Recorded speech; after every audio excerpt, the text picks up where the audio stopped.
Oscar, the big story of the day over in Europe is Brexit. EU leaders last night agreeing to extend the deadline to October 31st. Just overall, what's your reaction to that? Is this good news for the UK? Well, Shauna, it's good news in the short term, but perhaps not so good in the longer term. Now, let me break down the deal for you.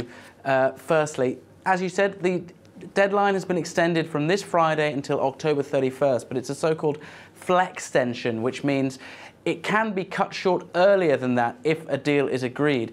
There are also some key dates within the timeline up to October 31st. May 22nd is the first. If Theresa May can agree a deal before May 22nd, then the UK won't have to take part in the European elections, European parliamentary elections, which she desperately wants to avoid. Now, after that, if that deadline isn't met, the next key date is June 30th, which is when the EU will check in on Britain's progress to make sure that they are actually moving towards a deal.